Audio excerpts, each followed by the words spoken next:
En réalité, le métier de journalisme est en crise tellement il y a une certaine info-obésité. Comprenez, beaucoup d'informations qui circulent, qu'il est très difficile donc de savoir ce qui est vrai et ce qui est faux. C'est très difficile à ce moment et l'Internet n'est pas ici pour nous aider. La désinformation, ça, c'est français, c'est la diffusion, publication même délibérée de fausses informations dans l'intention de tromper, de nuire ou d'influencer indûment l'opinion publique.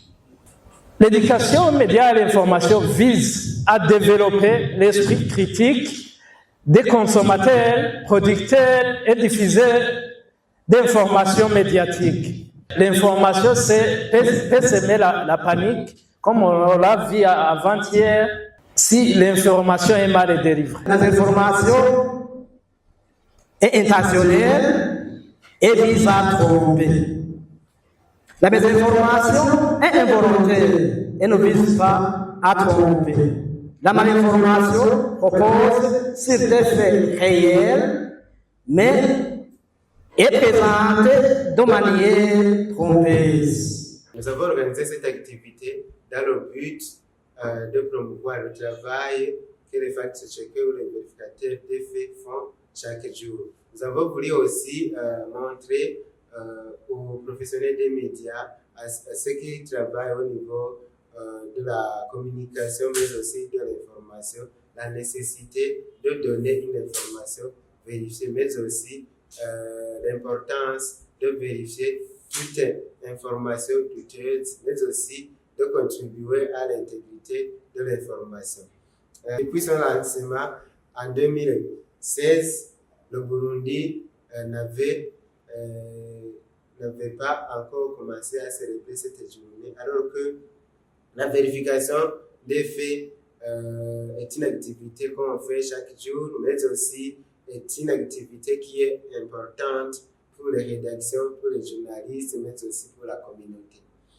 Pour votre information, au Burundi, il n'y a aucune initiative de vérification des faits n'est certifiée au niveau de l'IFCE. C'est un défi, c'est aussi une barrière de la promotion donc, de ce secteur.